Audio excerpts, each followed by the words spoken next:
నమస్కారం సిటీ వార్తలకు స్వాగతం. చర్ల మండలం గోంపల్లి గ్రామంలో ప్రభుత్వ పాఠశాల ముందు గ్రామస్తులు సిపిఐఎంఎల్ మాస్ లైన్ పార్టీ ఆధ్వర్యంలో కలెక్టర్ జారీ చేసిన ఉపాధ్యాయుల డిప్యుటేషన్ను రద్దు చేయాలని ధర్నా నిర్వహించడం జరిగింది. ఈ సందర్భంగా పార్టీ భద్రాచలం డివిజన్ నాయకుడు కొండా చరణ్ మాట్లాడుతూ ఇప్పటికే లేక సరైన వస్తువులు లేక సౌకర్యాలు లేక ప్రభుత్వ ప్రాథమిక పాఠశాలలు దీన పరిస్థితిలో ఉన్నాయని, దాని కారణంగా విద్యార్థులు రోజురోజుకి హాజరు సంఖ్య తగ్గిపోతుందని అన్నారు. ఇట్లాంటి సందర్భంలో ప్రభుత్వం అధికారులు ఈ ప్రభుత్వ బడిని కాపాడాలని, విద్యార్థులకు నాణ్యమైన విద్యను అందించి హాజరు శాతాన్ని పెంచాలన్నారు. ఇక్కడ ఒక విషయాన్ని గుర్తు చేయాలి, కలెక్టర్ గారు ఇక్కడ ఒక విషయాన్ని గుర్తించాలని చెప్పేసి మేము కోరుతా ఉన్నాం.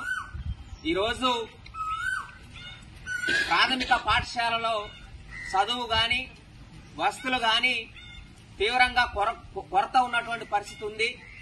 ప్రాథమిక పాఠశాల రోజు రోజుకి దిగజారుతున్నటువంటి పరిస్థితి ఉంది.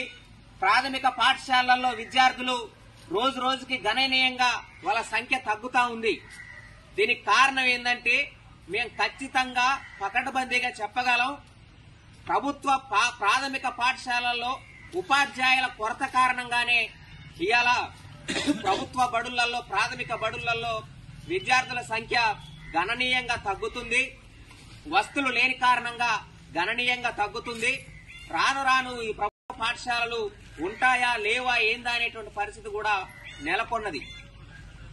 అట్లాంటి పరిస్థితుల్లో ప్రభుత్వ బడిని బాగు చేయాల్సినటువంటి అధికారులు, ప్రభుత్వ బడిలో విద్యార్థుల సంఖ్యను పెంచాల్సినటువంటి అధికారులు, ప్రభుత్వం ఇవాళ ఈ ప్రభుత్వ బడిలో ఇప్పటికే సరిపోకుండా ఉన్నటువంటి ఆ ఉపాధ్యాయులను తీసి వేరే పాఠశాలకు పంపించాలని చెప్పేసి ఆదేశాలు జారీ చేయడం అనేది ఖచ్చితంగా ప్రాథమిక బడిని చంపేయడమే, విద్యార్థులకు చదువును దూరం చేయడమే అవుతుంది తప్ప మరొకటి కాదు అని చెప్పేసి ఈ సందర్భంగా మేము కలెక్టర్ గారికి విన్నవించుకుంటా ఉన్నాం. అయ్యా కలెక్టర్ గారు, ఈ ప్రభుత్వ ప్రాథమిక బడి అంటే మీకు ఎందుకింత చిన్న చూపు అని చెప్పేసి కూడా మేము ఈ సందర్భంగా అడుగుతా ఉన్నాం. చిన్న బడి అంటే ఎందుకింత చిన్న చూపు అని కూడా ఈ సందర్భంగా మేము అడుగుతున్నాం. ఇవాళ ఈ ప్రాథమిక బడిలో ఉన్నటువంటి ఉపాధ్యాయుని తీసుకుపోయి మన హై స్కూల్లో మీరు వేయడం వల్ల మరి ఇక్కడ ఉన్నటువంటి విద్యార్థులకి ఎవరు చదువు చెప్తారని చెప్పేసి ఈ సందర్భంగా మేము అడుగుతా ఉన్నాం.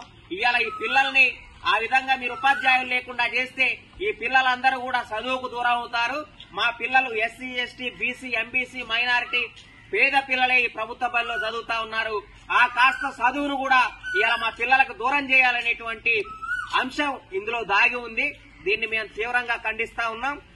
ఇక్కడ విద్యార్థుల తల్లిదండ్రులు, అట్లాగే పాఠశాలకు సంబంధించినటువంటి కమిటీకి సంబంధించినటువంటి గౌరవ సభ్యులు, పెద్దలు అందరూ కూడా ఇక్కడే ఉన్నారు. కాబట్టి దీన్ని ఏదైతే మీరు జారీ చేసినటువంటి ఈ డిప్యుటేషన్ ఏదైతే ఉందో దీన్ని వెనక్కి తీసుకోవాలని, వెంటనే మా బడిలో ఉన్నటువంటి ఉపాధ్యాయులను మాకే కేటాయించాలని, అదేవిధంగా ఒకవేళ సాధ్యం కాకపోతే వాళ్ళ స్థానంలో ఖచ్చితంగా వేరొక ఉపాధ్యాయులను నియమించి మా విద్యార్థులకు న్యాయం చేయాలని, నాణ్యమైన విద్యను అందించాలని సందర్భంగా మేము డిమాండ్ చేస్తున్నాం.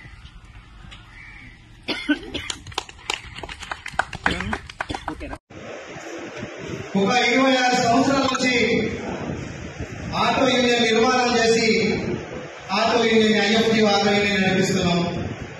32 సంవత్సరాల నుంచి హైదరాబాద్ లో ఆటో నడుపుతూ డ్రైవర్ల సమస్యలు ఏంటో తెలుసుకొని శాశ్వత పరిష్కారం కోసం ఉద్యమిస్తున్నటువంటి ఒక సంస్థ. మీ నిర్మాణం, మీరు చేస్తున్నటువంటి కార్యక్రమాలని రవికుమార్ అన్న మా వాట్సాప్ లో పెడుతుంటే మేము చూస్తున్నాం.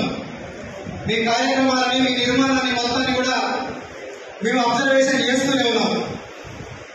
అన్న పరిచయం చేస్తున్నాడు. మన హైదరాబాద్ నగరానికి వస్తున్నా హైదరాబాద్ మిమ్మల్ని కలుస్తాం, హన్మకొండలో జేఏసీ సమావేశం పెడుతున్నాం, మీరు కూడా రండి, అందరం కలిసి పోరాడదాం అని అన్న చెప్పాడు. అన్న చెప్పడం మేరకు, అన్న కోరిక మేరకు ఇక్కడికి రావడం జరిగింది. ఇలా రాష్ట్రంలో చాలా యూనియన్లు ఉన్నాయి. ప్రధానమైనటువంటి హైదరాబాద్ నగరంలోనే, హైదరాబాద్ లో ఏ కార్యక్రమం చేసినా, ఏ పిలిపించినా అది రాష్ట్ర వ్యాప్తంగా అమలవుతున్నది. ఉద్యమం జరుగుతున్నది, పరిష్కారానికి మార్గం చూపిస్తున్నది. చాలా సంవత్సరాల నుంచి సమస్యలు ఉన్నాయి. సమస్యలు ఎలా వచ్చిన సమస్యలే కాదు, కొత్త కొత్త సమస్యలు రోజు రోజు పుట్టుకొస్తున్నాయి. 50 ఏళ్ళకి సమస్యలు ఉన్నాయి. చెట్టుపడి నుంచి, రిక్షా నుంచి, ఫ్రంట్ ఇంజన్ ఆటో నుంచి, ఇలా బ్యాగో నుంచి, లేదు 4 వీలర్ కార్ వరకు మొత్తం రాష్ట్ర వ్యాప్తంగా రవాణా మొత్తంలో కూడా సమస్యలు ఉన్నాయి. మనం కాంగ్రెస్ ప్రభుత్వం వచ్చిన తర్వాత వచ్చిన సమస్యల గురించి మనం మాట్లాడుతున్నాం. వాళ్ళు తీసుకొచ్చినటువంటి ఏ పథకం అయితే ఉందో సహకారం మనకి ఏమైనా అందిందా? రాష్ట్ర సాధన కోసం జరిగిన పోరాటంలో అనేక మంది అసలు వస్తే మనకి ఏమైనా వచ్చిందా? డబుల్ బెడ్రూమ్ వచ్చాయా? 3 ఎకరాల భూమి వచ్చిందా? సంక్షేమ బోర్డు వచ్చిందా? ఆర్టీఏ బ్రోకరీకి పోయిందా? ఇలా మన పిల్లలకు ఉద్యోగాలు వస్తున్నాయా? లేదు. సమస్యలు అలాగే కొనసాగుతూ ఉన్నాయి. కనుక ఈ మేరకు మీకు 2 విషయాలు మాత్రమే మాట్లాడతాం. 10 సంవత్సరాల కేసీఆర్ ప్రభుత్వంలో సమస్యలు పరిష్కారం కాలేదు అనేది మా యూనియన్ భావన. ఎక్కడ వేసిన బొంగ అక్కడే ఉన్నది. బంగారు తెలంగాణ కాదు కదా, బ్రతుకు తెరువులైనటువంటి తెలంగాణ వచ్చింది అని మేము భావించాం మా ఐఎఫ్టీ సంస్థగా. కాంగ్రెస్ ఎన్నికల్లో 2023 నవంబర్లో జరుగుతున్న ఎన్నికలలో హైదరాబాద్ లో ఉన్న అన్ని యూనియన్లను కలిసి అన్ని పార్టీలకు మెమోరాండం ఇస్తాం. ఈ ఎన్నికల్లో కొత్త ప్రభుత్వం ఎవరు వచ్చినా మాకు సంక్షేమ బోర్డు కావాలి. ఆంధ్రప్రదేశ్ లో జగన్మోహన్ రెడ్డి ప్రభుత్వం సంవత్సరానికి 10,000 రూపాయలు ఇస్తున్నది ఆటో మెయింటెనెన్స్ కోసము, మాకు కూడా ఇక్కడ కావాలి. ఆర్టీఏలో విపరీతమైనటువంటి అవినీతి కొనసాగుతున్నది, ఇది రద్దు కావాలి. పెరుగుతున్నటువంటి ఇన్సూరెన్స్ విపరీతంగా పెరుగుతా ఉన్నాయి, ఆర్టీఏ ఫీజులు పెరుగుతా ఉన్నాయి, ఫైనాన్షియల్ దోపిడీ పెరుగుతా ఉన్నది, దిగుబడి తగ్గాలి, మా పిల్లలకు ఉద్యోగాలు కావాలి, అనేక రకాల సమస్యలు ఉన్నాయని చెప్పి ఒక వినతి పత్రాన్ని అన్ని పార్టీలకు ఇచ్చాం.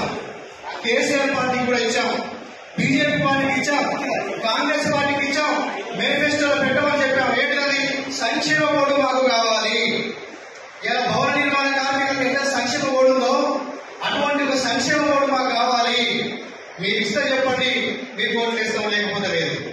ఆంధ్రప్రదేశ్ లో ఇచ్చినట్టుగా మాకు కూడా ఇక్కడ ఆటో మెయింటెనెన్స్ కోసం 10,000 ఇవ్వాలి, ఇస్తామని చెప్పారు.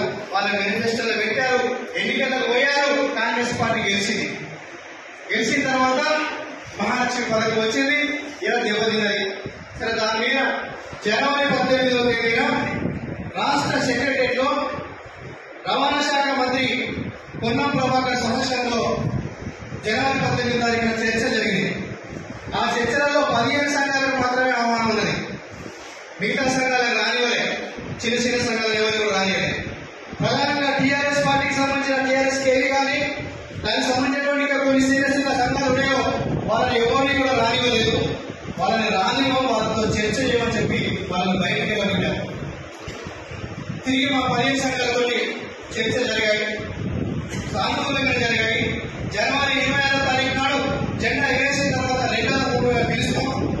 సంక్షేమ బోర్డు యొక్క విధి విధానాలు ఏంటి, ఎట్లా ఉండాలని మీద నిర్దిష్టంగా రాతపూర్వకంగా తీసుకొని రండి.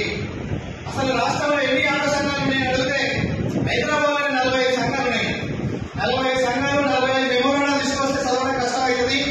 మీకు ఎన్ని జేఏసీలు ఉన్నాయంటే హైదరాబాద్ లో 4 రాష్ట్ర స్థాయి జేఏసీలు ఉన్నాయి.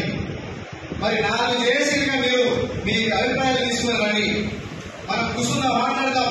సంక్షేమ బోర్డు ఇస్తాం, సంవత్సరానికి 12,000 రూపాయలు ఇస్తాం, మీకు ఉద్యోగాలు ఇస్తాం, ఇల్లు కట్టుకోవడానికి జాగా ఇస్తాం, ఇల్లు కట్టుకోవడానికి డబ్బులు ఇస్తాం, అన్ని రకాల సమస్యలు పరిష్కారం చేస్తామని చెప్పి పెద్ద మనిషి మళ్ళీ పిలువలే. దానికోసం ఇప్పటికే మేము హైదరాబాద్ లో అన్ని సంఘాల ఆధ్వర్యంలో మళ్ళీ సమావేశం అవుతున్నాం. అక్కడ ఉన్నటువంటి సంఘాలు ఎక్కువ శాతం బ్రోకర్ సంఘాలే ఉన్నాయి, ఓనర్ సంఘాలే ఉన్నాయి, కొట్లాడే సంఘాలు కొన్ని మాత్రమే ఉన్నాయి. ఆ కొన్ని సంఘాలని ఐక్యం చేయాల్సిన అవసరం ఉన్నది. త్వరలోనే మరికొన్ని వార్తా వివరాలతో మళ్ళీ కలుద్దాం. అంతవరకు సెలవు, నమస్కారం.